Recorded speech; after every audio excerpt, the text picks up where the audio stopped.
today I am playing, yes, Faria, a world of mystery and danger, or as it's known in Japanese, Faria, Fuin no Tsurugi, I think, which means Sword of the Seal, or Sealed Sword, something like that, which sounds very, you know, Fire Emblem kind of thing, but yeah. So the reason I'm playing this is, it's kind of a spoiler-ish, but there's this sort of plot point that crops up 3/4 of the way into the game. But yeah, on March 31st we had the International Transgender Day of Visibility, and this game is related to, well, it's got transgender themes in it, and we'll go over that as we continue the game. So, yes, I'll restart. That was my test file. Oh, I guess restart means load. You're restarting the game that you're playing. Yeah, okay. Oh, yeah, so I saw Game Arts as the developer. I didn't really grok colon, didn't look them up. Don't know who High Score Media Work Corp is. Nextsoft published it. Yeah, so we'll start a new game. File 2, Soldier 2. So your character is the soldier. They don't have a default name. So I just give them my name. That's standard practice, isn't it? Alphabetical order lists, always troublesome. Okay, cool. All right, how's the volume levels? Looks okay to me. One stormy night. Oh, creepy.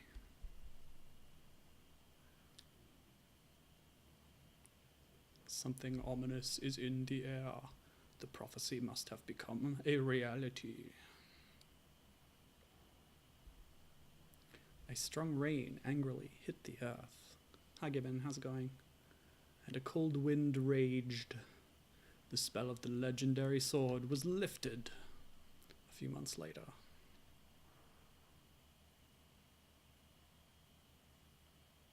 Yeah, I don't know, there's all this stuff about a sword and yeah. Okay.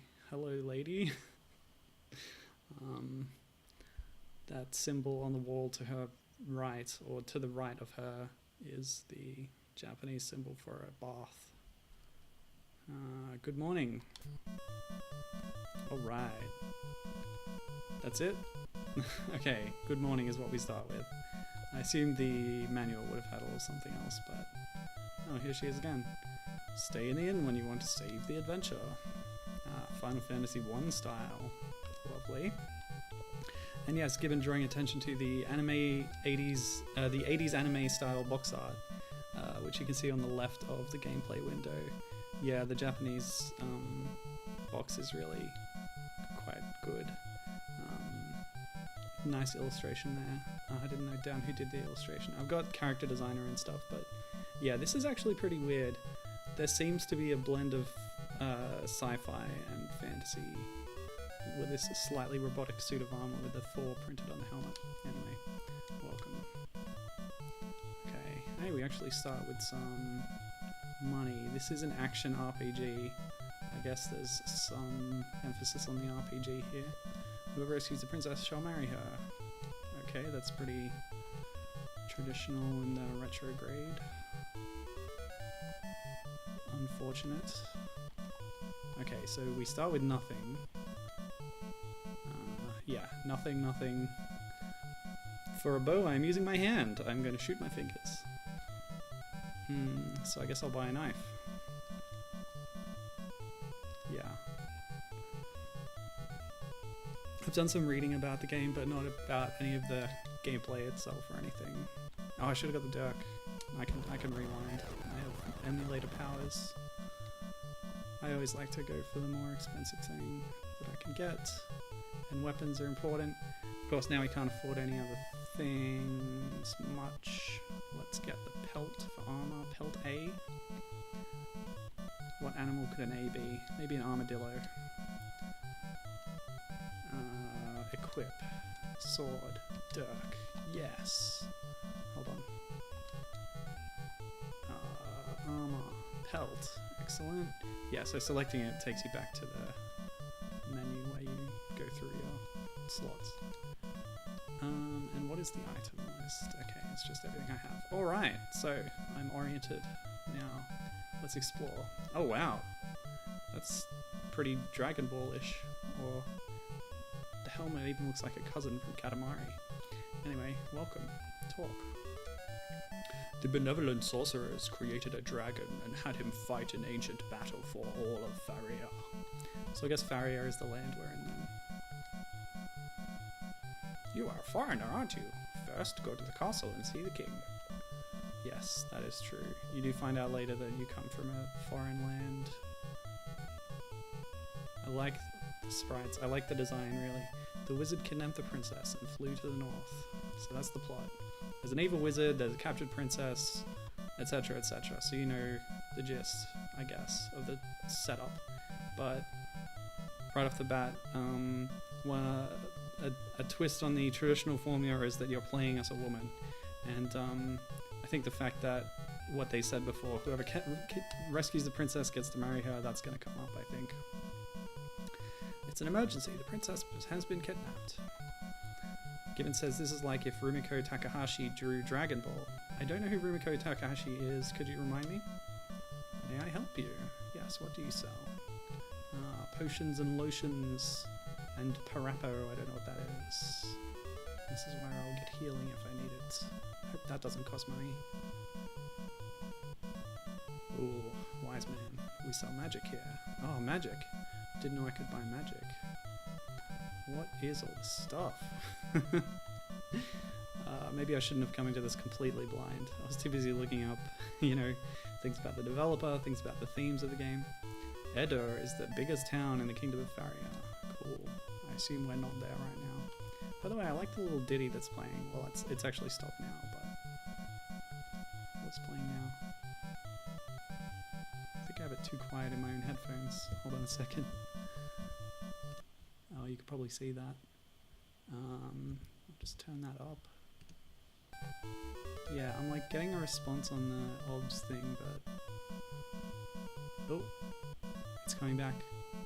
It kind of fades in and out. Oh, I'm confused. Alright. Welcome. What are you selling? A battery. Wow, this is not your medieval fantasy world. There is some sci-fi elements here. This is interesting. Hyperspeed, flashball. Wings, gosh. I blew all my money on a Dirk and now I can't afford like wings and all these cool things. Oh well. Rumiko Takahashi draws Ranma Half and Inuyasha among others. Thank you. I am familiar with sorry. Whoops.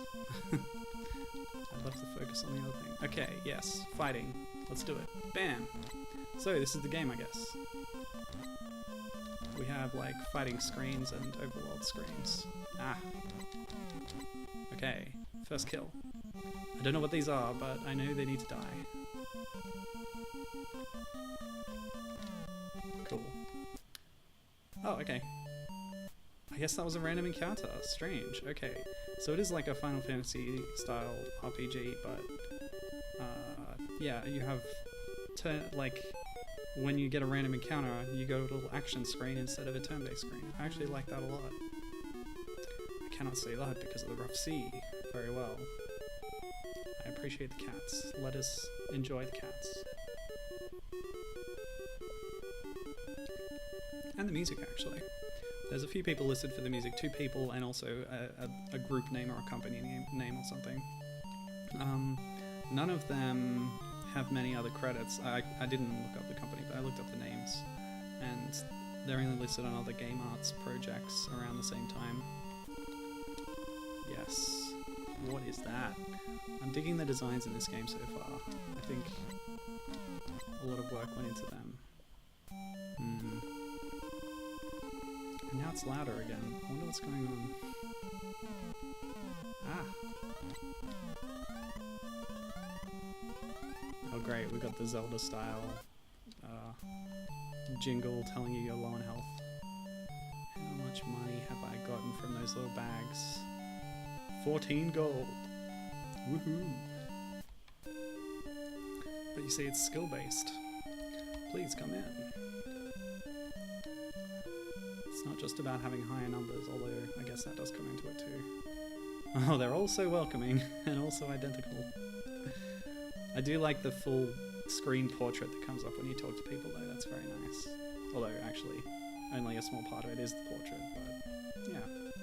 Alright, who is this? This does not look like a nice person. Wow, very regal, okay. Oh, I'm talking. With 3 spaces in my name. How do you do? My name is Milo. Please allow me to rescue the princess. King. Thank you. Please go and find my daughter. Oh, cute. That's a caterpie. That's literally a caterpie. This is the childhood portrait of the princess? What? Huh?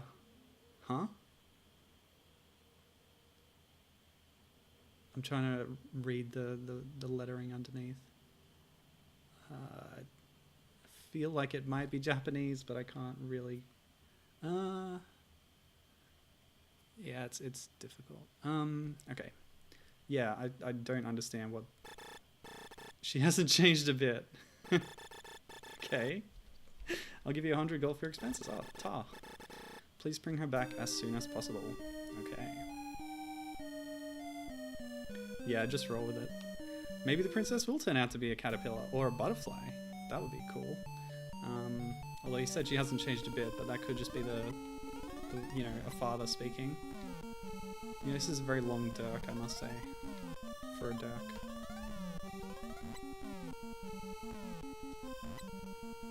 Ah, not so. Alright, what does a game over mean exactly? We're dead?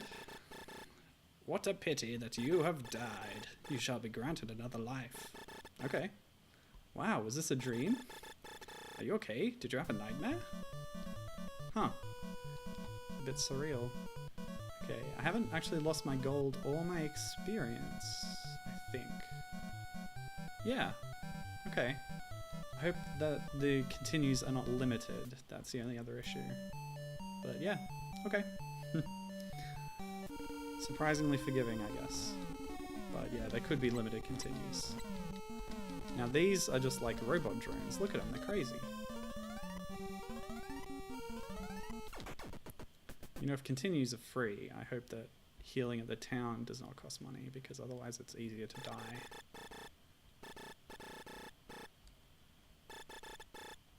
I suppose dying does set you back to the town. But you'd have to go to town to heal anyway. I don't know. Well, I guess we fight on. Yes. Maybe I'll save up for some armor or a shield or something. That didn't actually take any HP from me. Okay. And you're not actually guaranteed money, unfortunately. Whoa! Those things are gnarly, dude.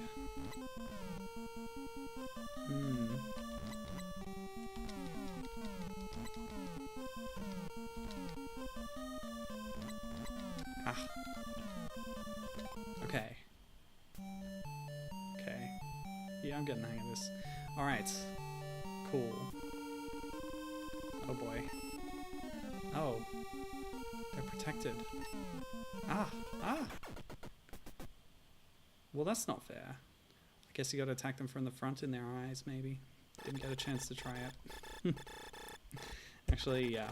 Just to save a bit of time, we're going to make use of our emulator features. We don't want to do too much backtracking and running back. If you want to see a proper playthrough of this game, there's a pretty good long play on YouTube. It's about 3.5 hours long. So we're not going to get to the end in this stream, obviously. And we probably won't even get to the twist, which I guess yeah, we should be pretty upfront with this. Spoiler warning for this game. The notable thing I said before was that the player character is a woman, and you can see that on the box art of the Japanese version at least, with the classic 80s anime bikini armor for a female warrior, which is, you know, I don't really like that, but Hard to tell what she's wearing in game, to be honest. You can see 1 pixel of leg there. I do like the art style. Yeah, they obfuscated on the English version, which is what I'm playing, with just someone in a big suit of armor there. You know what, I've actually turned it up too loud in my ears, so I'm going to turn it down a bit, which means I have to switch to this thing and then... Yeah, okay. Alright, we're good. Alright, cross the bridge, I guess. Nope, interruption. Notice how different monsters have different movement patterns. Yes, very good, very good.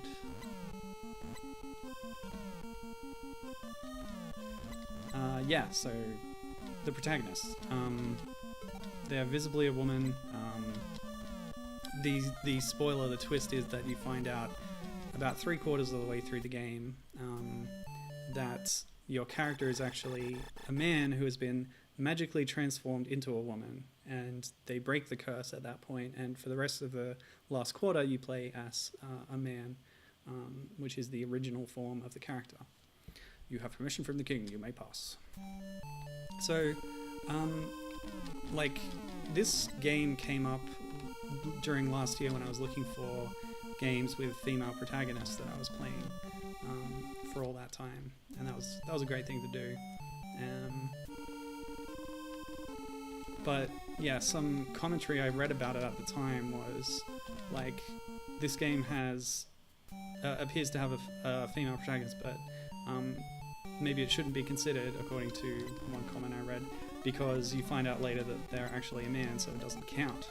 Now, that comment can be sort of read as being quite transphobic if you read that into it, but I can sort of see where they're coming from. But as far as I'm concerned, for 3/4 of the game you are playing as a woman, and yeah, like, yes, they were transformed against their will, and through the use of magic. So, oh, that's interesting. It's some kind of robot with a broom. Looks like they're walking around sweeping. So we're fighting the gardener out here, sweeping up the grassy fields. Cool. Oh wow, okay. Alrighty. Cool. Let's see, if you're quick, you can sort of change the direction of your sword mid-swing. Agreed. The character designs in this game baffle me, says Gibbon. Yeah, I got something to say about that, but let's do a little more fights, because I want to just get through this. The fact that, yes, like... I said when I was announcing the stream that this is what I chose to represent Transgender Day of Visibility. The fact is that transgender themes are not not common in games, especially from this era. Let's not do that just yet. I want to explore that town first. I'm just seeing what else is around here. But yeah, this is kind of an interesting example, and I'm not saying that it's a positive example of representation of trans themes, because it very well might not be. And there's an interesting blog about that I will mention later as well. But it at least has those kinds of themes in it, and has something to talk about with respect to the topic of transgenderism and gender non-binary stuff, and you know, all that kind of topics. So it's, I think, an interesting one to consider. Oh boy. Oh, I've turned blue. I've been poisoned by this thing. Yeah, the monster designs, I like how crazy and strange they are, but it can be hard to read them, can't it? Okay, can I take you out before I die? Nope, I'm dead. That's okay. I managed to pick up some money. So let's head for that town now. yeah, on the topic of the transgender themes in the game, I recommend a blog post that was posted on projectnest.blogspot.com. The post is titled "At Least Loki Did It on Purpose" (brackets Faria), and I'll actually probably read excerpts or the whole thing of that later because it's well written and it's got the transgender perspective in it. But yeah, on the topic of the character designs, here, yes. The character designs were done by Yoshito Asari, which is a name you probably won't recognize because they have very few other credits to their name. So I think they did a really good job and they should have got other work, to be honest.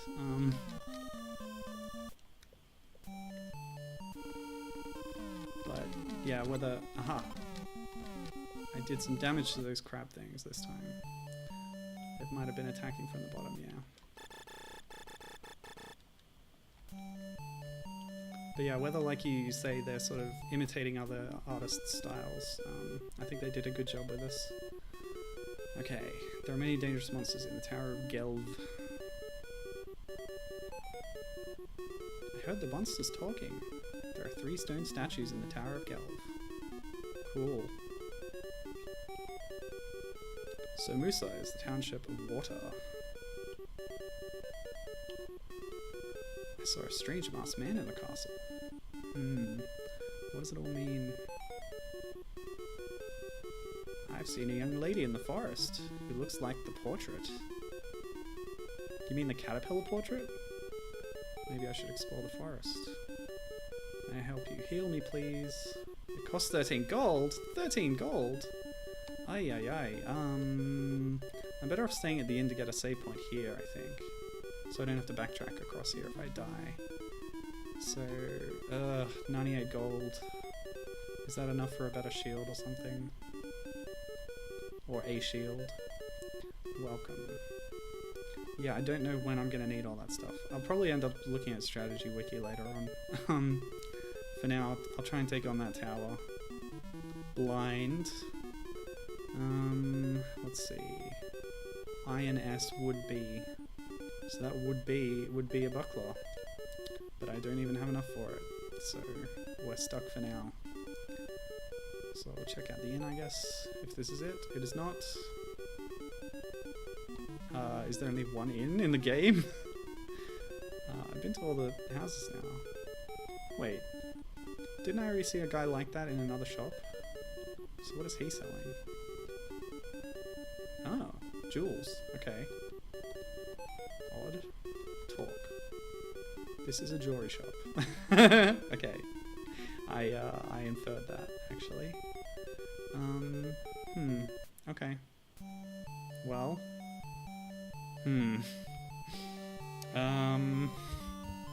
Alright, let's go to the tower. Yes, now, the interesting thing about the character designs is, although the listed character designer doesn't actually have many other things to their name, there was a guy working on the game for graphic design, which might be related in some way.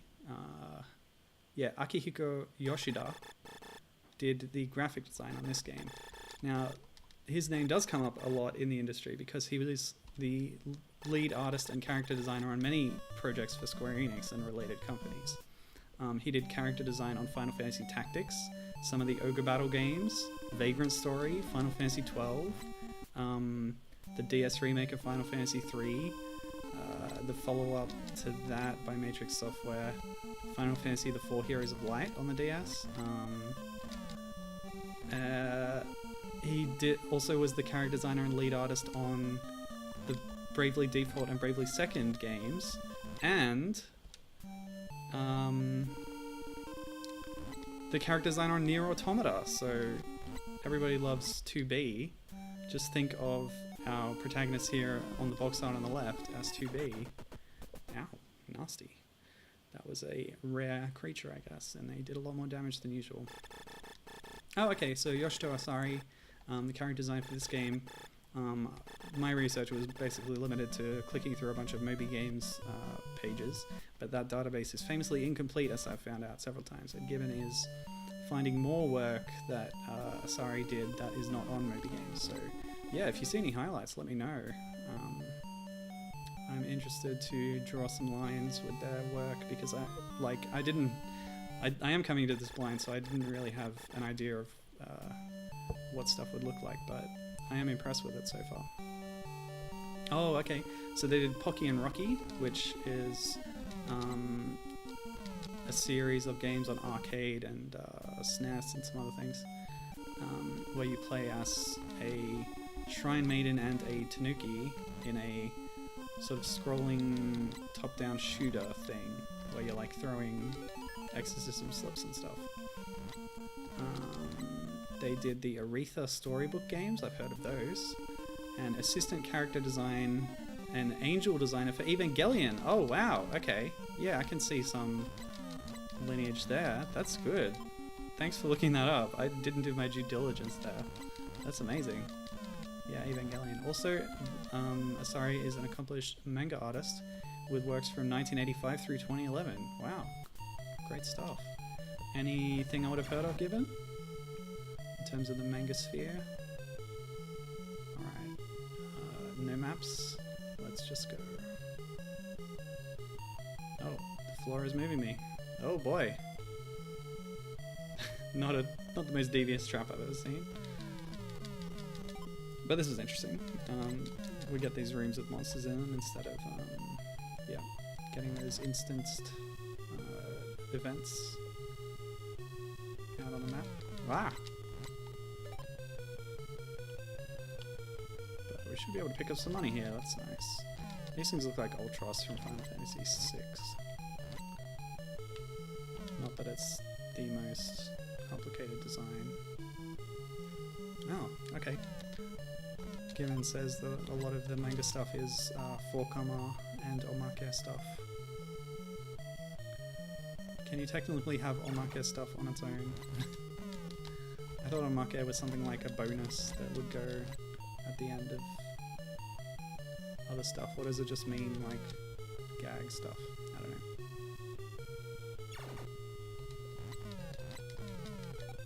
Okay, I haven't really been using a logical method to get around here, but we should stick with the principle of staying on the right wall of a maze to keep you away so you don't get lost. Lots of sci-fi comedy, okay. That kind of fits what we've seen so far, because there's sort of fantastical designs for the characters, but they're also a bit silly in some cases.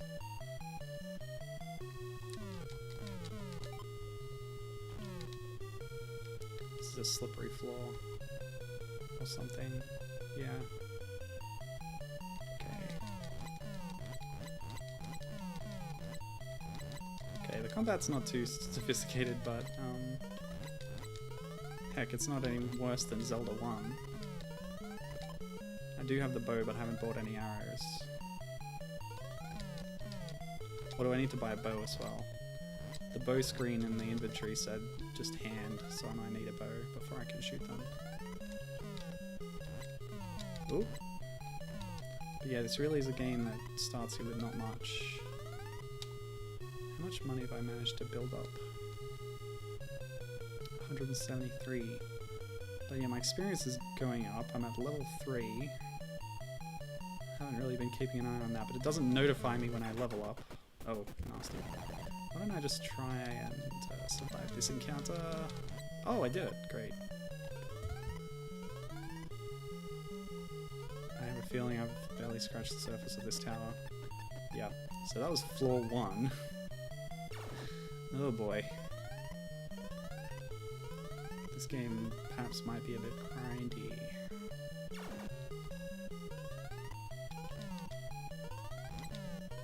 Yeah. Oh, cool. Yes.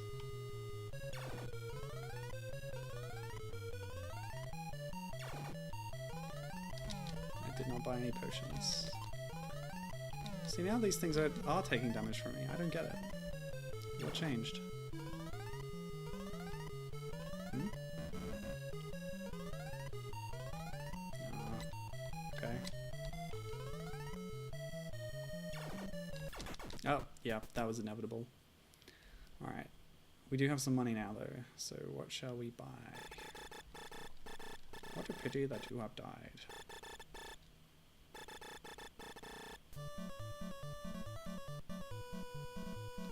Okay. This was the armor shop.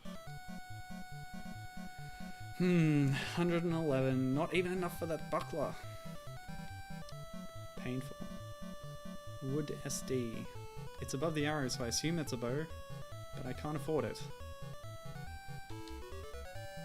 SD seems like it should be sword. Yeah. I guess I'll grind for a bit of money and... but I feel like investing in like a bow as part of normal combat is just going to drain my money faster. The grind. I feel it. And the cave is too dark to explore. Yeah, the tower is like the next natural thing to do. What was that? What? Invisible enemies? That's just rude. Okay. Gibbon says, Ozma of Oz is the best trans rep, don't at me. Sticking out tongue face. I do not get that. Can you explain that? Oh, wait. Is that, is that the book with Tippetarius? Tippy or whatever? Because I've read Wicked recently, and then I went on a wiki dive of Oz-related topics. And yeah, it's actually a not dissimilar situation, where like the prince of the kingdom gets transformed into a girl to protect him. Yes. But yeah, similar themes, I would say. Oh, I can buy a light and get through the cave that way, of course. But is it worth it when I could be buying a shield? Is there an armor even in this town? I want that shield, even though I don't really know if it's that good. I guess I'll save my state. I'll buy the shield, and I will equip it. Hang on. Shield. Wait, what? The wooden bee is not a shield? It's a bow? Oh, a wood bow. Okay. No, that makes sense. I just thought it would be in order like that, but no. Okay, so I have a bow, but I don't have arrows because I can't afford them. Fine. Fine. Oh! The forest! The secret in the forest. This is the portrait. Okay. This is an important scene, I'm sure. Peep peep.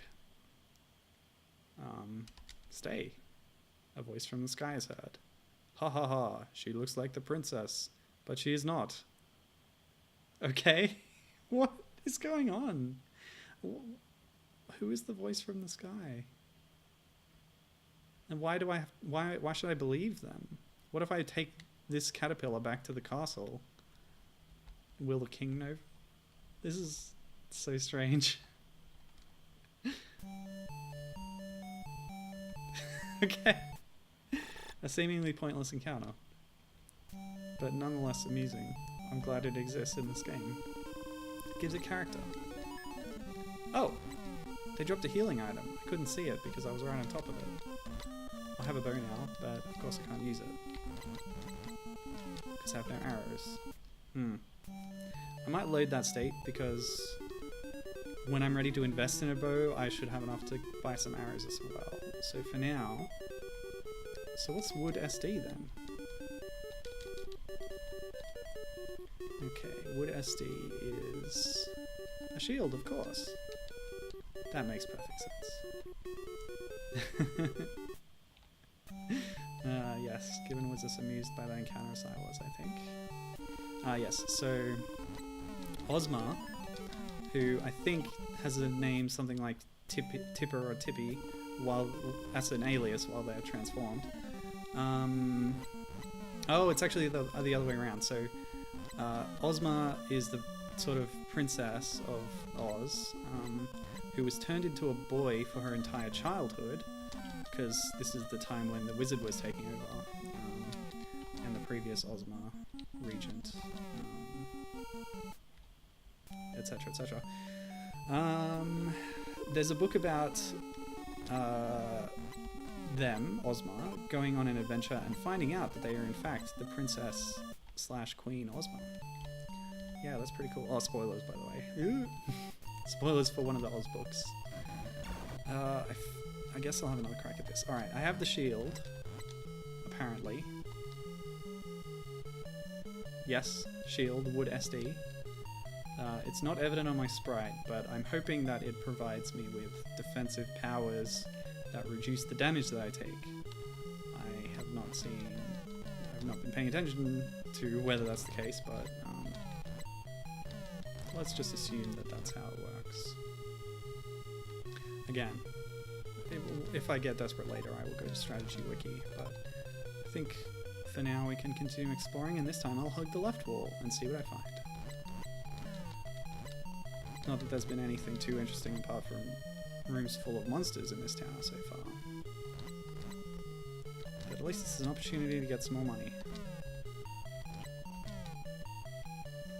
Which hopefully increases as I take on harder monsters, but we're seeing the same ones so far.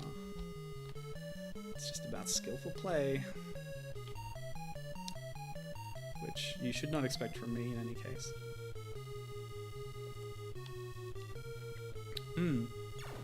Okay. Yes, alright, so...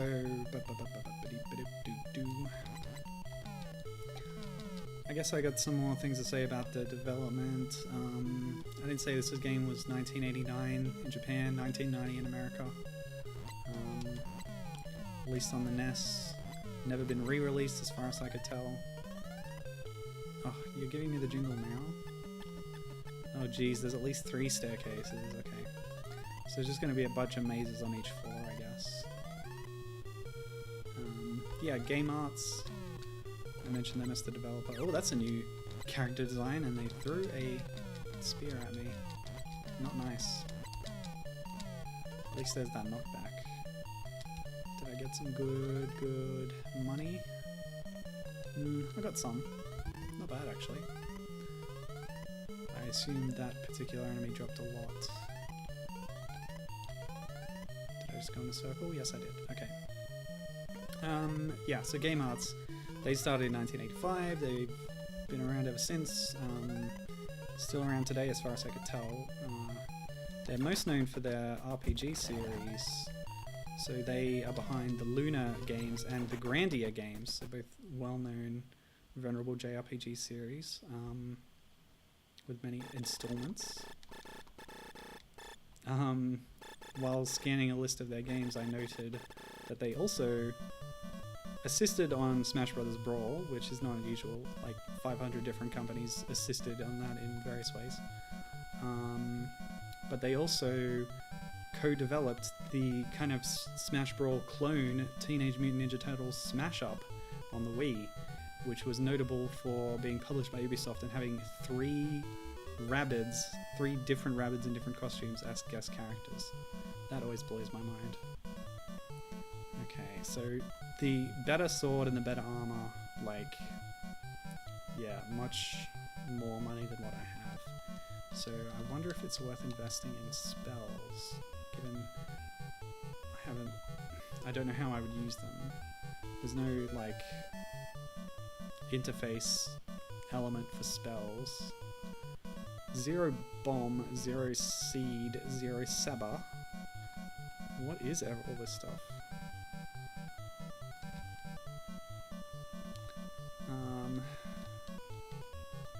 Alright, what can I spend my money on? Arrows, I guess.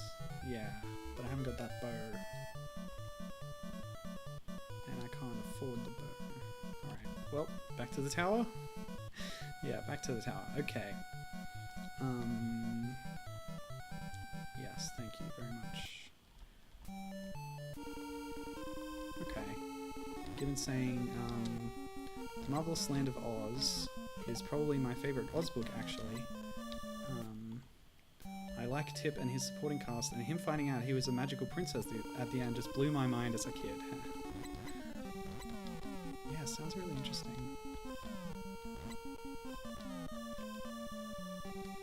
And, you know, like, in terms of the transgender themes, I don't know if L. Frank Baum was, like, what he had in mind when he was writing that, but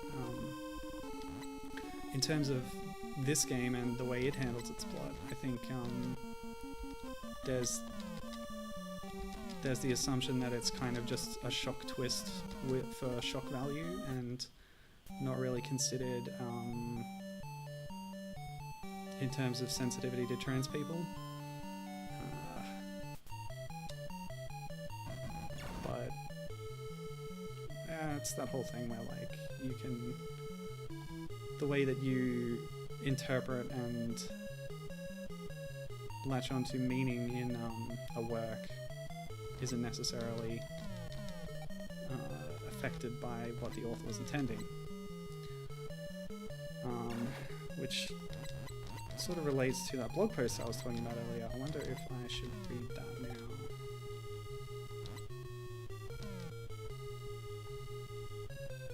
Since I'm just stumbling around a dungeon, might be a good idea.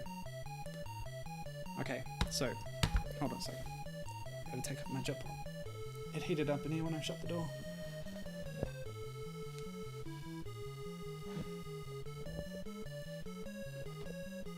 Okay. So like I said, there's a blog which is run by Elizabeth Sandifer, who is herself a trans woman. You can see like older projects linked on the site under the name Philip Sandifer, but she goes by Elizabeth now. And yeah, she writes about video games and Doctor Who and stuff. What? Okay. I'm just gonna leave that alone. Ooh! It's fiddly, but I'm gonna try and figure out how much this is. 136? It was 3 gold! Wow! So worthwhile. Okay. So yeah, this was a blog project where Elizabeth would play through, like, well, the title, the sort of description of the blog: I'm playing through the Nintendo licensed NES games in alphabetical order and producing strange memories, philosophies, and understandings from them. So it was like a comprehensive project to play NES games. What was that? It was a Pearl. Great. And so they played Faria, and they, according to the introduction to this post, they were going to write a review of it, but the post that's on the blog was actually written by a guest writer. So I'm just going to read the whole post because I liked it, and it's an authentic trans perspective rather than me talking about it. But here's what they have to say. Okay. Introduction. Anna is the living embodiment of the kids' show cliche of the girl who's smarter and better than all the boys, except unlike that cliche, she doesn't spend all her time being kidnapped. Instead, she writes bunches of text. Sidearm here. The link on the website is broken because Anna Bunches has moved her blog to different places, so you have to look for it, but it's there. Yes, and spends most of her time being a sort of sun for pure awesomeness. Seriously, all other cool things in the universe just sort of quietly spin around her in perfect harmony. She also wrote the post below because when I sat down to write it, this is Elizabeth talking, I realized that I'd write the exact same post she would, only not nearly as well. So enjoy, Anna. I certainly always do. So this is a post by Anna Bunches about Faria and her experiences with it.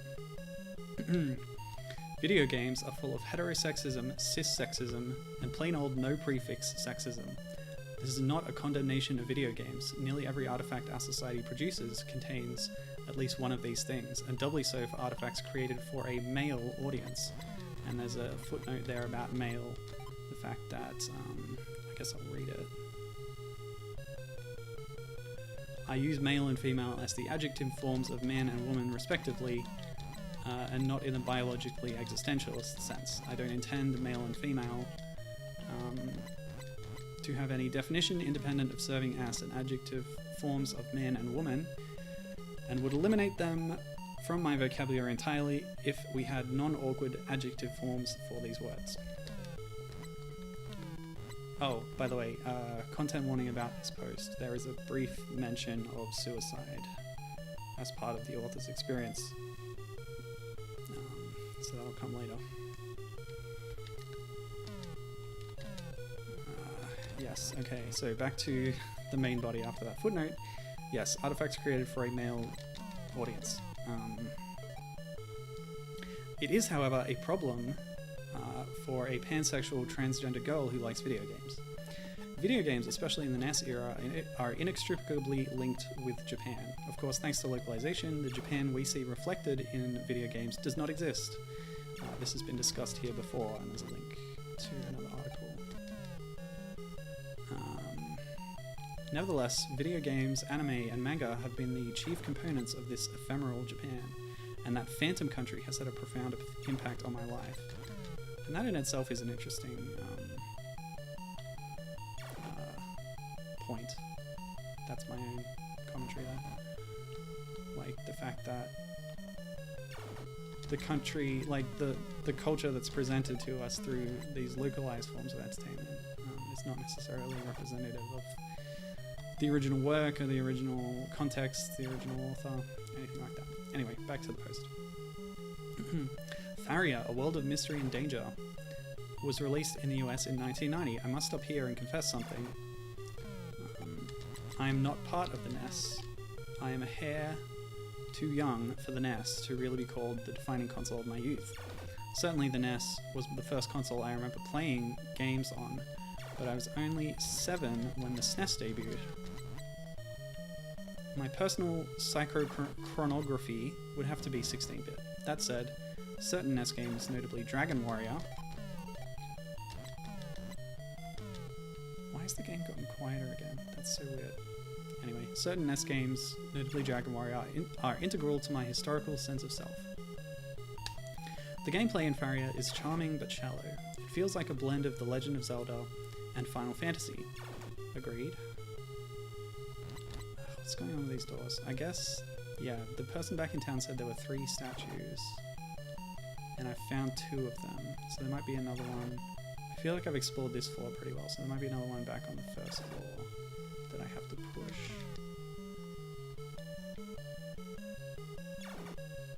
But I didn't push this one all the way out of the giant. Okay. So either that did something, or... So I'll go back to that other closed door, which is this way. Okay, back to the post. The gameplay in Faria is charming, but, what did I say? Yeah, but shallow. It feels like a blend of The Legend of Zelda. I'm going back downstairs, by the way. And Final Fantasy, and the graphics, especially the terrain in overland battles and the portraits used when conversing with NPCs, are a pleasure to look at.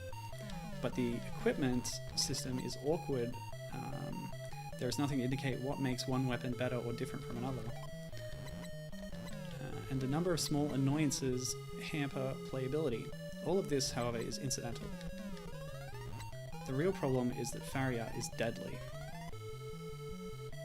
1990 was the year that I first noticed that there was a discrepancy between my perception of myself and everyone else's perception of me. It would be a long time before I had words to describe it. And a lot longer before I could come to terms with it.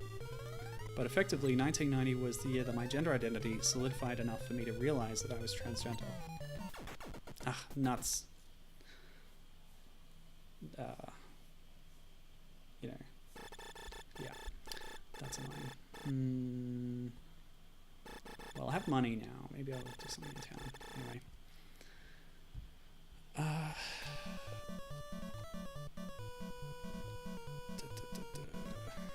much money do I have? 250. That's still not enough for the better equipment, but I could get some arrows and that would help in combat. Alright, I'll get some arrows.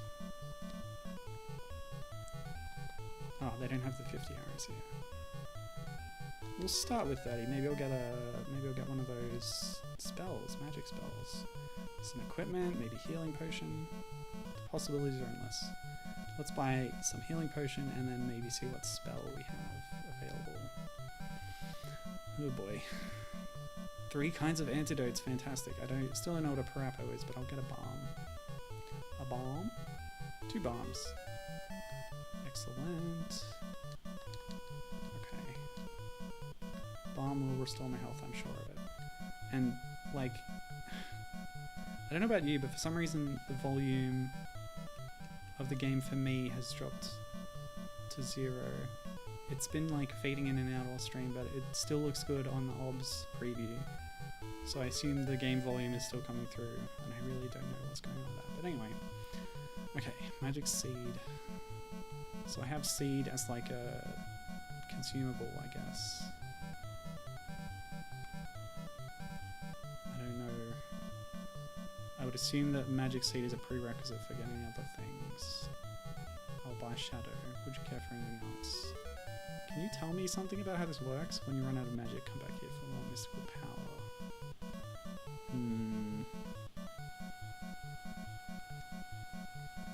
Let's get 10 seed. Okay.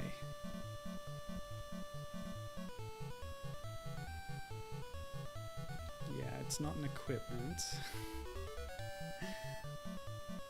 It's just listed here. Oh my gosh, I have no idea what this is. Whatever. Alright, cool. Trek back. Maybe by the end of the stream I will have beaten the first dungeon. Anyway, let's continue with the post. Because this is where it really gets into the themes of the game and why I'm playing it today. Okay, words are tricky things.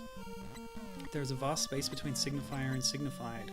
A Ginnungagap, but filled not with Emir's remains, but with cultural context. Hold on, I gotta concentrate on these, because these are the ones that killed me before. Bad. Dying. Well, that sucks. Like I said before, I might as well die right now and get my health back. Next time, avoid the forest when traveling. Okay. Okay, post. The result is that signifiers are often crude, blunt instruments. They are difficult to use with precision. Take the word transgender. It clubs the hero with stereotypes and connotation. I, on the other hand, desire precision from my language. The meaning I want the word to have is very clearly defined. Someone whose gender identity does not match the gender they were assigned at birth. In that sense, whether the soldier in Faria is transgender is uncertain, because we know nothing about his inner conceptualization of himself. However, one thing we do know about the soldier is that he undergoes gender transition. At the beginning of Faria, it appears that the protagonist is an early example of a female lead in a video game. The soldier appears female, and the game gives us no hint to dissuade us from that truth. The soldier is not overtly sexualized or objectified, and is clearly the most capable hero in town.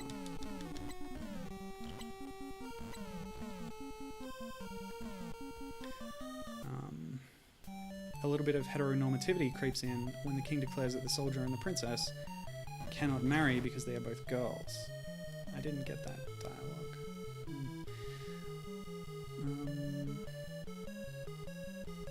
However, near the end of the game, it is revealed out of the proverbial blue that he was actually transformed into a woman along with all the men in his kingdom by the evil wizard who serves as the game's antagonist. At the very least, this plot twist reeks of sexism because obviously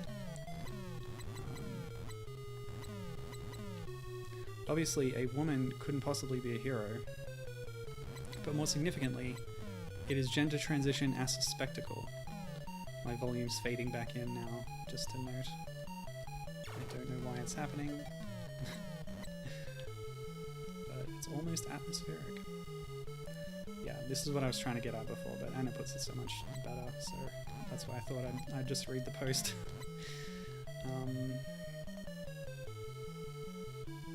Here we have the theme of gender transition established near the end of the story, but implicitly present throughout. Okay, one of the staircases is a decoy. And where we have gender transition, the idea of transsexuality inevitably follows. Oh my gosh.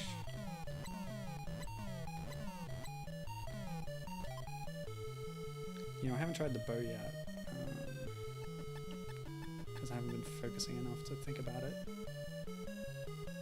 I'm gonna give it one try if I run into some beasties.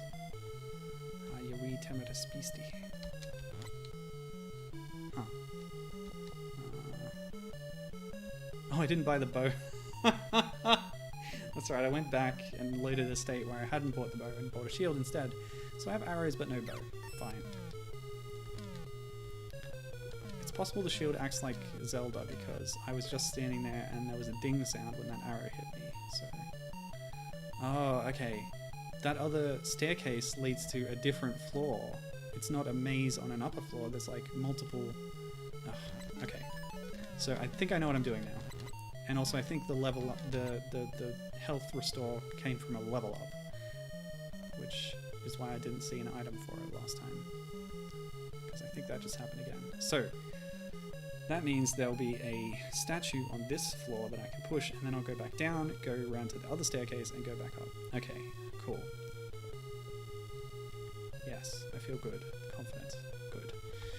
Alright, back to the post. Yes, the idea of transsexuality inevitably follows. Ah. Different staircase. Huh. Okay. Yes. Okay.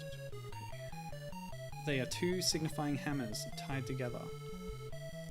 And here the theme is not handled well.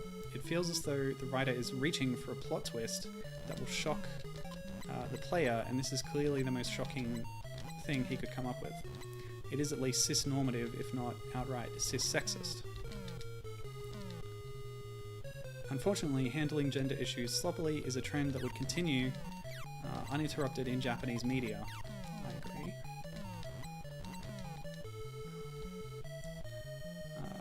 Media that made it across the ocean, at least, for 20 years. Second footnote. In January 2011, the anime Horo Musuko Wandering Sun premiered on Japanese television and simultaneously with subtitles on Crunchyroll. This anime has done a lot to prove that it is possible to tell a story about gender identity without resorting to stereotypes and spectacle, so that's a good recommendation for you. Horo Musuko. Houroumusuko. Given saying he's read the manga and he loves it. It's really, really good. Cool. That's nice. Do you think it handles the trans issues well? Probably the best transgender manga out there, he says. Yeah, I know there's a lot of manga and anime with that idea of spectacle.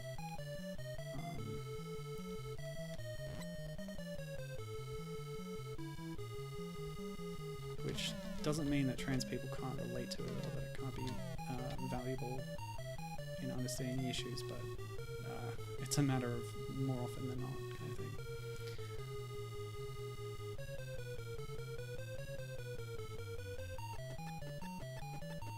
Yes, I've been there. Okay, so I didn't find a statue on this floor, even though I'm pretty sure I've seen it all. Alright, back to the post. The 90s gave us anime like El Hazard and Pokemon.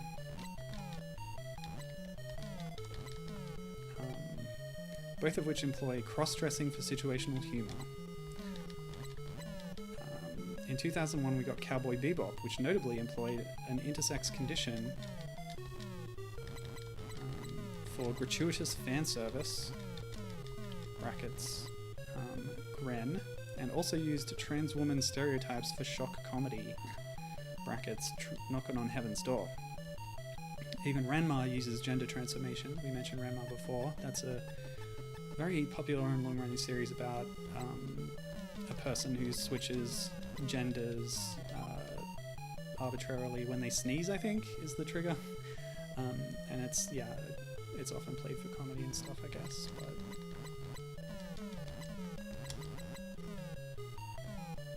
yes, uses gender transformation as a situational gag, although it tries to couch it in a quirky, light-hearted narrative. In video games, we have Final Fantasy VII's dress like a girl to sneak into the creepy sex fiend's house. As a young trans girl who loved both anime and video games and who consumed most of the above anime at one time or another, and knew about the trans themes in the rest at least peripherally, this painted a clear picture. In bold and certain strokes, it showed me a landscape in which it was clear that to try and assert a gender other than the one society fitted you with was to invite ridicule. To be a punchline, not worth taking seriously. It's actually hard to read. It's heartbreaking and also true. This was not a false landscape, I reasoned. After all, what territory does our media map, if not society? And looking at that map, I despaired of ever navigating that territory. Oh.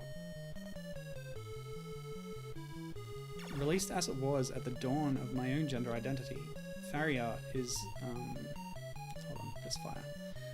Faria is the forerunner to all the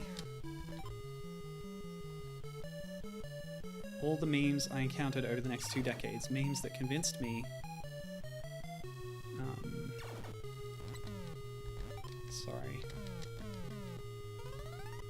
memes that convinced me it would be more painful to transition than to keep pretending. And that would lead to a deepening depression throughout my teenage years and into college, to frequent thoughts of suicide, to one attempt at it. Faria's secret history then is that it nearly killed me.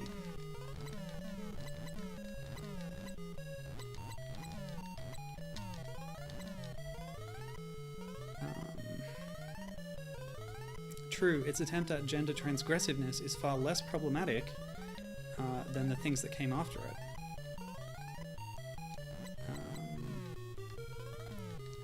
But it paved the way for them. It helps to establish the precedent in Japanese media, which made its way to me and formed my own set of connotations about transsexuality. I never played Faria, but it played me and won. I want Faria to be better than it is. I will write for it a secret story to replace our secret history. So this is like, at this point, the post turns into sort of a bit of, I guess, fan fiction about the game's story, which I didn't really understand on first reading because of the way it's written, but I'm gonna give it a go. Alright, this is the other staircase, so this will lead me to that stone statue that I've seen before, and hopefully that will open a door somewhere else in the castle, because the very first thing this castle showed me was that pushing a statue will open a door. Right, good time to use a bomb, I am sure. Great, it didn't fill my health, but it gave me quite a bit back, so that's good. How's my status? I'm not too far away from another level up, so that's nice. Cool. Alright, and now for the end of the post about this new story that Anna Bunches has written. The boy loved the princess the first time he saw her. Though he was just a common boy, he vowed to meet her again and ask if she shared his feelings. The boy grew into a soldier. He practiced and sweated, trained and trained. This was not easy. His body tried to betray him. His movements always felt clumsy, and he was constantly misjudging the shape of his own body.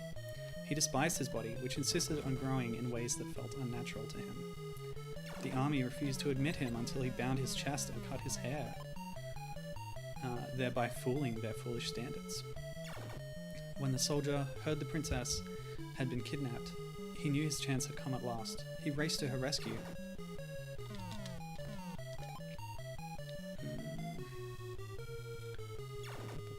He fought past monsters and found her atop a high tower. As it happened, she did share his feelings. The king, however, was another story.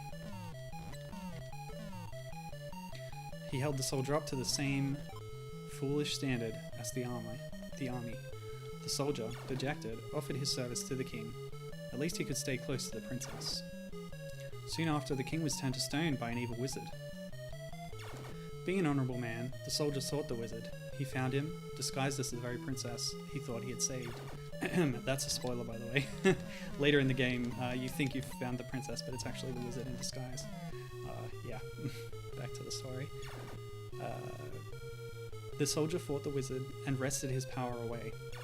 The soldier took the wizard's power and healed the king. Then he healed himself, reversed the cruel betrayal of his body, and went to find his princess.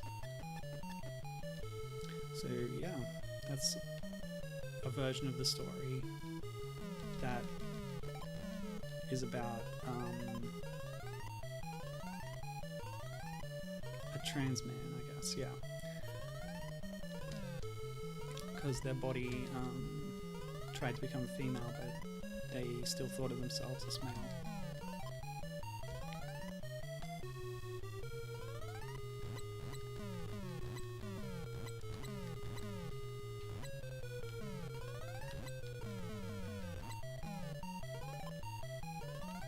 I think. Sorry. I don't know if that's insensitive. But yeah, that's a reading of this game that was more positive for this person. I feel like I've wandered around these halls just countless times. So what I'm looking for now, yeah, that's the end of the post, by the way. So that's yeah, written by Anna Bunches. She's on Twitter and stuff. Killing monsters open stores, but I've been everywhere now.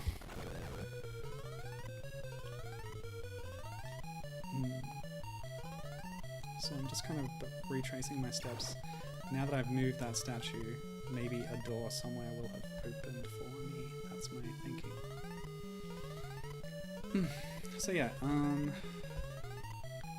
that was kind of an analysis of this game from that perspective, which is really valuable to me.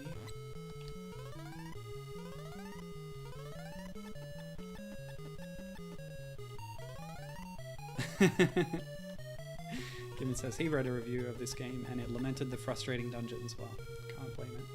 I think, here we go. So there was another stairway that I guess I didn't ignored at some point because I hadn't got the idea of the stairways in this game. But now I've moved, now I believe I've moved 3 statues. So there should be a door open somewhere. Great, I knew that was coming. I knew that level up was coming, so I got it. Great. Cool. Oh, sorry, I missed Gibbon's post earlier. Talking about Wandering Sun. It shows 2 kids growing up, each wanting to be the other's gender. It starts in middle school and follows them through a few years of high school.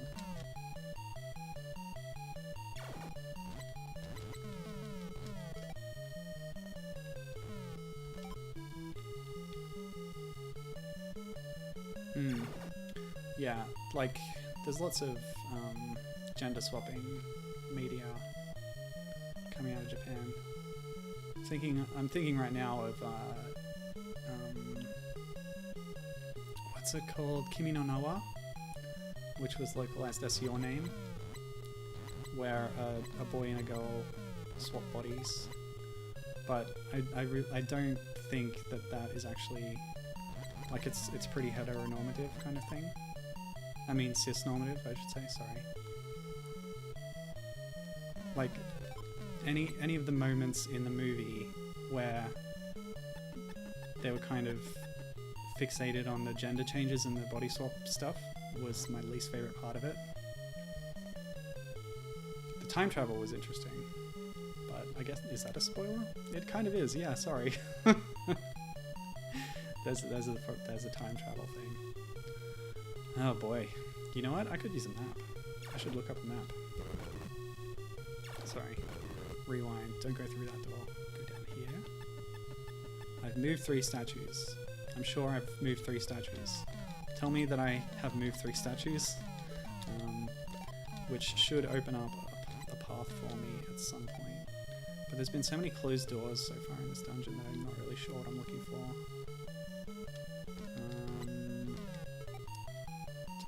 second. I don't know where this goes. I'll go back up those stairs.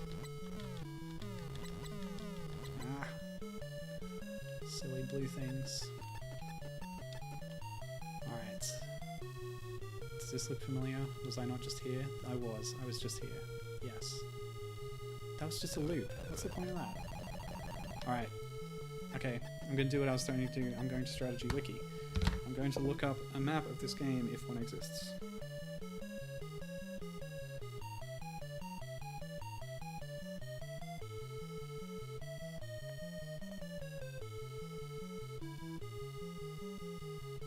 Okay, it is there. Good.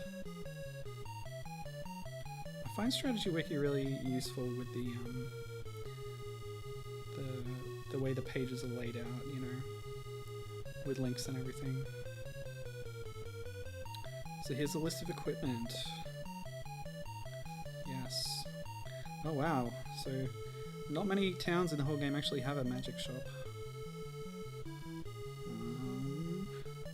So the knife will give you plus 10 attack, the dirk gives you plus 13, the iron sword gives you plus 16, so it's not even that much of an update, an upgrade.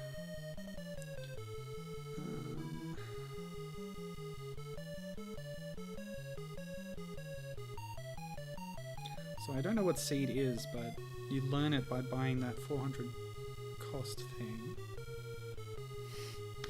Yeah, this is a great experience, isn't it? Walkthrough, Tower of Gelv. Oh gosh, there are so many towers in this game. Yeah, I'll be lucky to get through one in this stream. Yikes.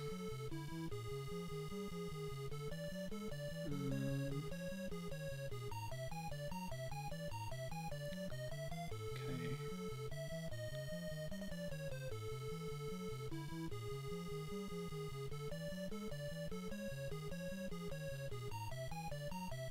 Okay, wow, there's actually a lot of items that are sitting around. Apparently there's bombs all over the place. They might be hidden. Yeah, they might be hidden. And the boss is somewhere. Oh, wow, that's huge. This place is ginormous. How do I get around? So where is the boss? Tell me. You're not going to tell me, are you? Alright, let's first figure out where I am by looking at this map. Okay, so I'm in a room with stairs, and everything looks the same. Okay, a corridor. Oh no! Ah.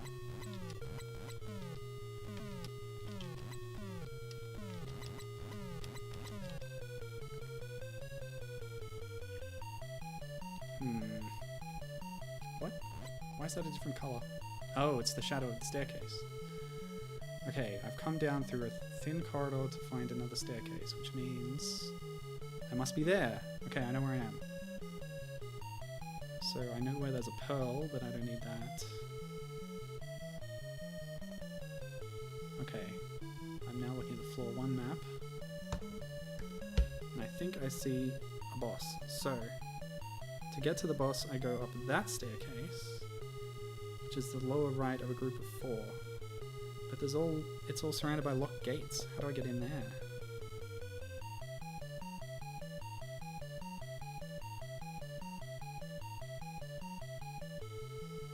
Alright, well if I'm there, then I'll head down and right, and then I might get somewhere.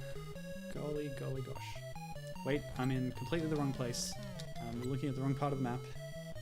Oh, okay, I'm over there. Alright, so if I head to the left. Yes, there's a locked door. Dang. I have hit those 3 statues, haven't I? Oh, great. You know what? You guys can just go away. Yeah, I feel like the level ups are all more useful than buying the equipment was. Because they've given me a lot of max health that I didn't have before. What's with these fire rooms? Ugh, everything closes behind you. I don't want that to happen right now. Where am I? This is pretty frustrating, I'll tell you what. And this guide didn't actually help that much.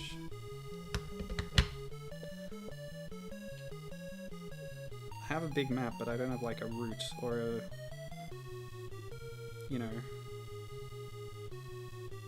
like a guide, you know. Right, Faria map. I'd like it to be annotated, but it might not be possible.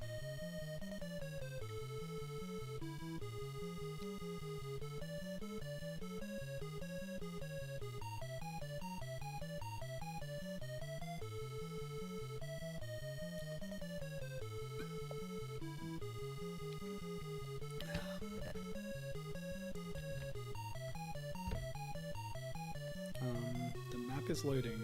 Oh, there it is. Okay. Ooh, that's much more helpful. Okay, so if you are looking for a map for this game, go to Game Facts.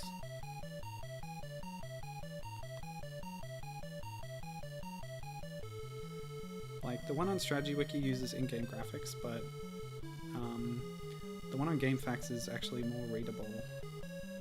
So I have, like, okay, I have some numbers, some letters. Numbers will connect to each other.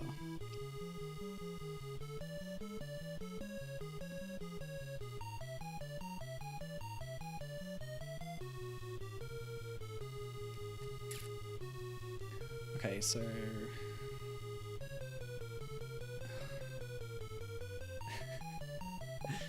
oh boy. GameFAQs has a view in text mode option if you scroll all the way to the bottom. I'm looking at a GIF map that someone's made.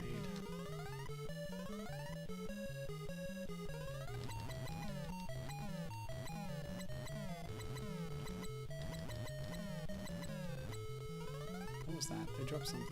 It's probably just money.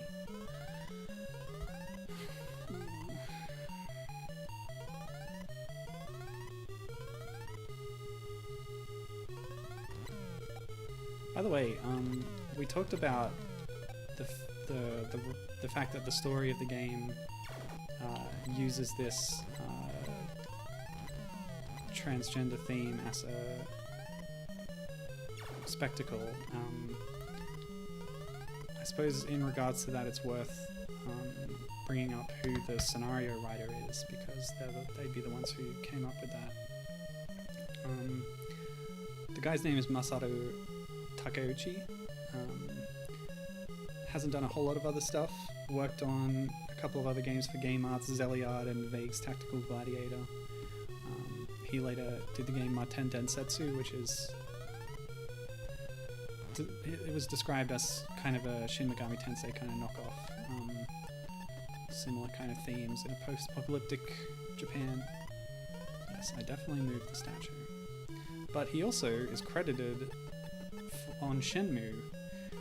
There's a lot of scenario writers on the game. In fact, the credits list in general is a mile long for that game. But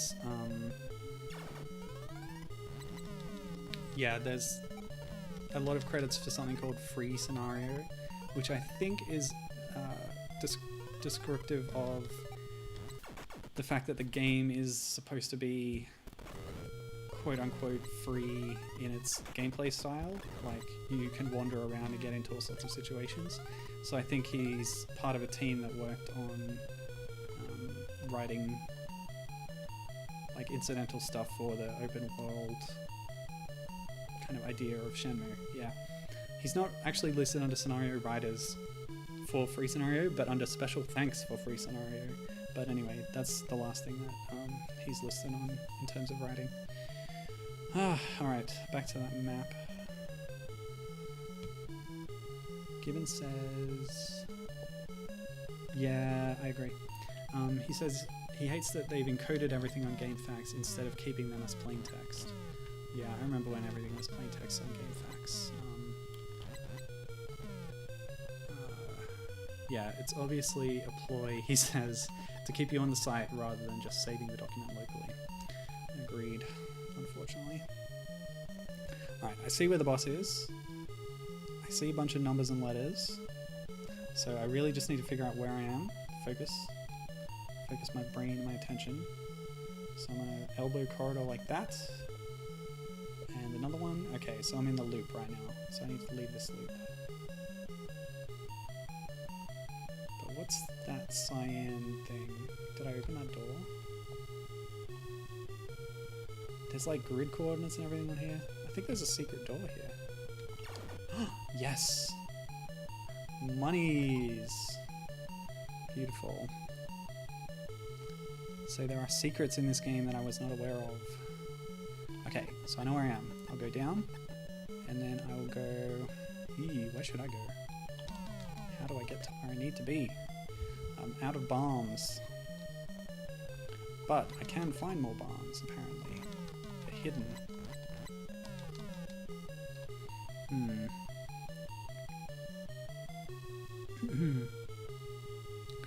Yeah, now that I've pushed the statues, I should be able to get through it.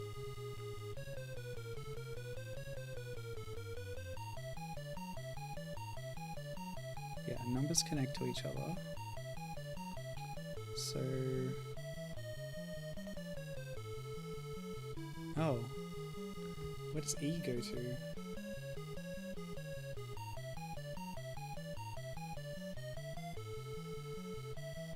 Oh, okay, E is a hidden item. But that'll lead me to 8. Okay. So if I go to the left, I can't get there. But I can go up and then left. Alright, that's the plan.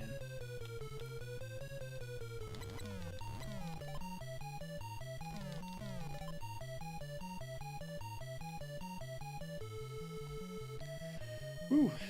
Alright. Thanks to the internet, we can make some progress. So that'll be blocked. Yes, that's blocked. There's sort of a central square to this tower, and all the doors that lead into it are locked.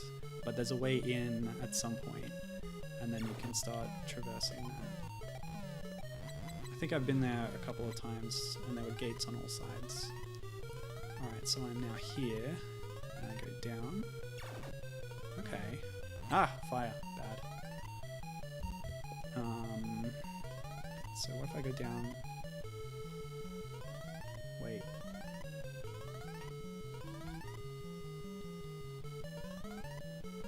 Hang on.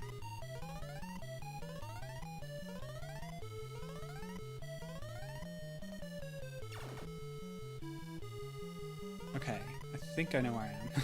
Okay, so I'll go up here. Yes, okay, that leads over there. So I actually want to go this way. But I can't go down from here. Oh, so I want to go down. Yeah, okay. And this staircase is the one I need. Now I have no bombs, and I have very little health, but with enough save states... Wait, what? I hit all the statues.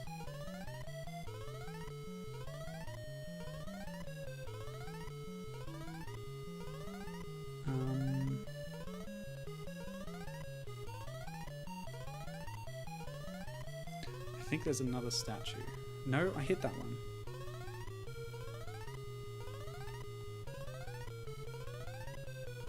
Ah, okay, there is another statue.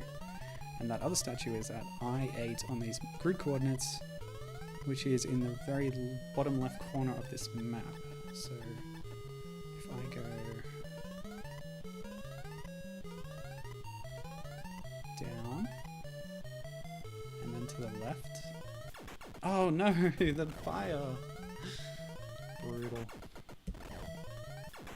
Oh! Yeah, it doesn't help when it spawns right on top of you. I should look for those hidden bombs. Now there might be one... Oops. Yeah, more disappearing fire, or appearing fire. Okay, there should be... No! Yeah, this was a room with a pearl, so that means I go up and then left. Okay. I'll keep an eye out for bombs on the way if I can, but I'm not holding my breath because this is just such a maze. I just want to make the progress. I wonder if it saved the fact that I moved the statues. I really can't take that chance though. Alright, so the answer is that they don't just hide secrets behind the secret walls. They also hide progress behind it. So if I hit this wall... Ah, stop it. You jerks. How close am I to a level up? Thing is, I don't know how much experience they've given me, so... I had 425. Ah, 427. They give 1 each. I know that blue guy gave more experience than other things. Yes, so I hit this wall, and then I can go down to... Oh. Oh, that's a bomb. Okay, I have a bomb. I might as well use it. It's going to take me a while to get that experience. That's not actually what I was hoping for. I need to get to the bottom left corner on the top floor, not the bottom floor. Yes, this is a tower with 2 floors, by the way. Not much of a tower, at least from the way it looked on the outside. Alright, so if I can get up to that floor... Alright, I need to go back to 7. The staircase labeled 7. Curse you. Curse you. We should be down here. And if I can get past the fire... Oh, yes. It feels good to have a map and make progress. Because I just can't rely on my brain, it's not reliable. Okay, so I go this way. There'll be another secret room. Is there any indication here that the wall is breakable? No, but it is. Money. Just money. I don't need money. I need vengeance. Oops. Oh, jeez. These things are tough. Okay. This is another secret wall. Now, what was that? Another pearl. Great.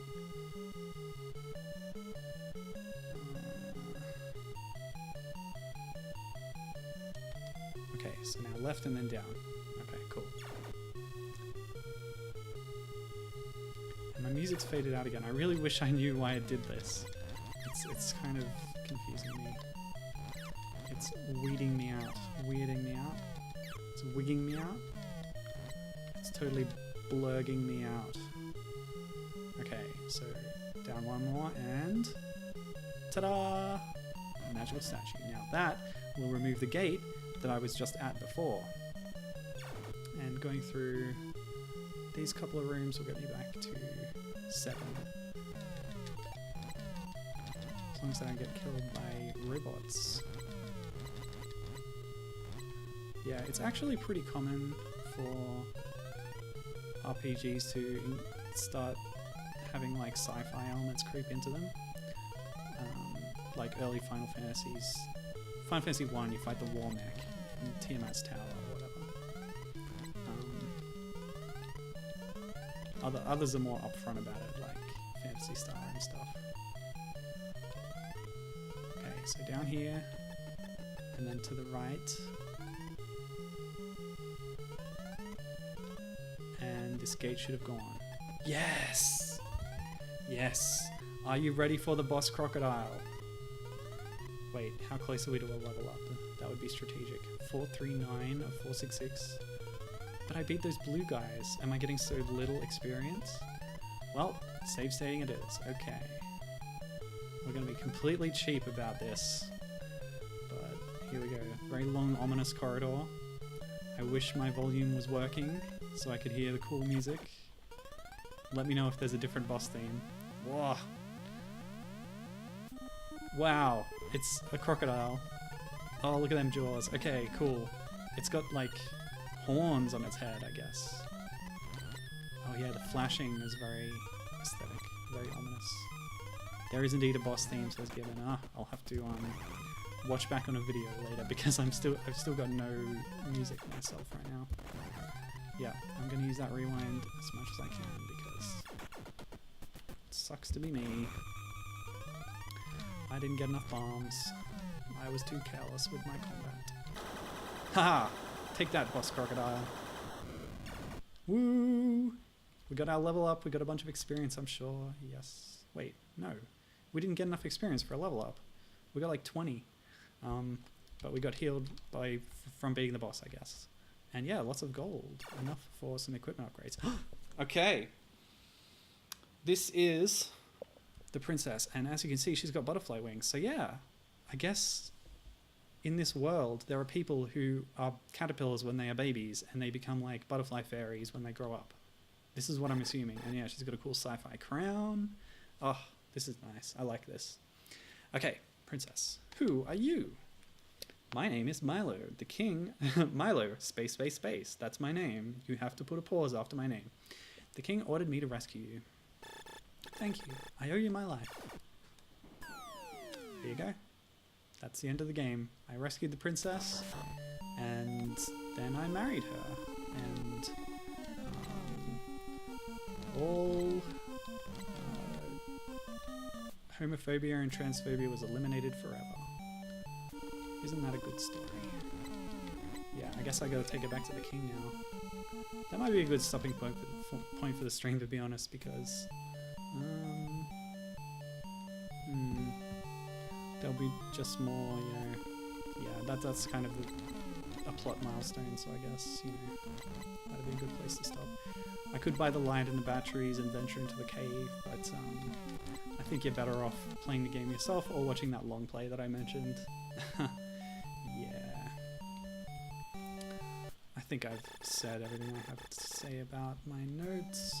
If I could just go through. Oh wait, that's not true, because I got stuff to say about Transgender Day of Visibility. The reason that I'm playing this game, after all. So that was on March 31st. The next stream was this one, so that's why I'm doing it now and not on the day itself. Oh, the princess follows me around. That's lovely. And I just realized I've come to the wrong place. The castle where the king is not here. It's somewhere else. I have to find that place now. Let's see if anyone has different dialogue for when the princess is following me. They do! Wonderful. You found the princess. Please take the princess to the castle. Yeah, okay. I deserve that. But I did figure that out, to be fair. When I entered the town. Anyway, yeah, so according to Wikipedia, the International Transgender Day of Visibility has been running for 10 years now. It was first celebrated in 2009. Its purpose is to celebrate transgender people, raise awareness of discrimination of them in society, and to celebrate the contributions of trans people to society. So that's, you know, the three goals there. I think, yeah, the blog post I read kind of touched on the second aspect, awareness of discrimination, and media that doesn't treat them well, like, is part of that. So yeah, it's part of the conversation. All right, I have the princess. I'm going to see this caterpillar. Is something different here? She looks like the princess, but she is not. Okay, that's just the same. So I have some good friends on the internet who are trans, but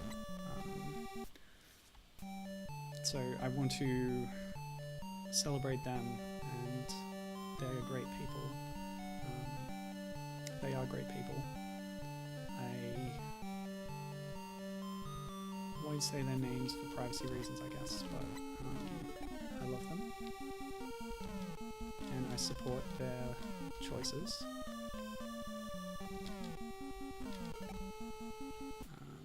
But I also wanted to mention some, like, media and things that I've been enjoying that was made by trans people, so that's part of their contributions to society. Last year on stream, around the same time, I played Doki Doki Panic, which is similarly a problematic depiction of trans people in Birdo, but to some extent, and in some communities, like, Birdo has been reclaimed to an extent. But anyway, on that stream I talked about 6 towers. I don't know what this is. I haven't been over here. I forget where the castle is, to be honest. So I'm trying to stumble my way over to it. I was there at some point. Was it not across the bridge? I think it might be back across the bridge. Okay. Yeah, that might be it. So yeah, I think I talked about during that stream indie game creators like Anna Anthropy, who I considered playing her game Dysphoria, which is about her personal experience of transitioning. But for one thing, it might be a little too explicit for a family-friendly environment, and also I feel like it's quite personal. So you'd be better off playing it, and I'd be better off playing it myself, not on stream. Yes, thanks, Given, pointing me towards the location of the castle.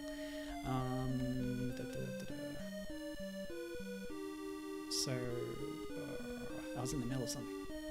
I don't want the game to interrupt me. I'm just going to go fight a bit more. During International Women's Day things that I did on stream last month, I also played a bunch of games. Wait, was it during that month or was it later on? Anyway, it was a showcase I did of 80s games on like old home computers and stuff that were made by women.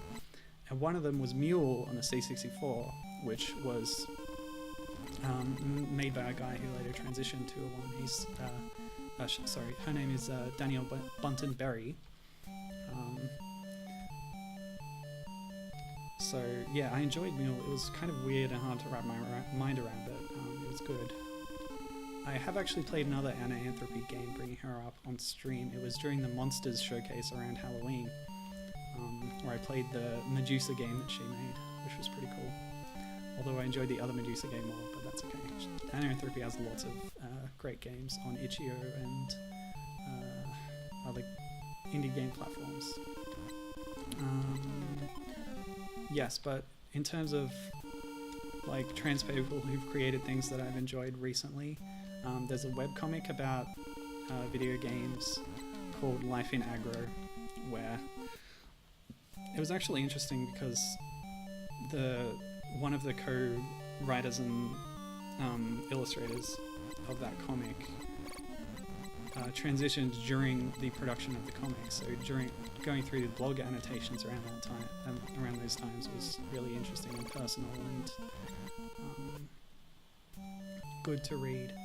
So that's Cecilia Vasquez, who does it with their partner Faith. Sorry, I can't pronounce that very well, but yeah, that's a good webcomic. There's a lot of MMORPG kind of themed comics in it, but which isn't really my thing, but I enjoy it anyway. What else have I been enjoying? The podcast Super Mario Brothers Minute, which is about the 1993 live-action Super Mario Brothers movie, in the format of, watching it minute by minute, which is a popular format for podcasts.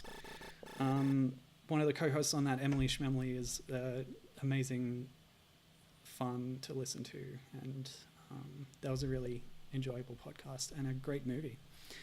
What do you want? If you don't have any business here, then leave. Well, okay. So that's what happens if you go to the volcano. And the other thing I thought of to bring up was Hardcore Gaming 101's Top 47,858 Games of All Time podcast, where it's like a comedic podcast where they rank games against each other based on listener submissions. And yeah, one of the semi-regular co-hosts is a woman called Word on the Wind, who is fun as well. So yes, those are just some things I wanted to bring up in terms of contributions of trans people to my own personal life, in terms of things that I watch and listen to. Okay. But having got that done, I will now take the princess to the castle as was foretold and see what they have to say. Okay, brace yourself.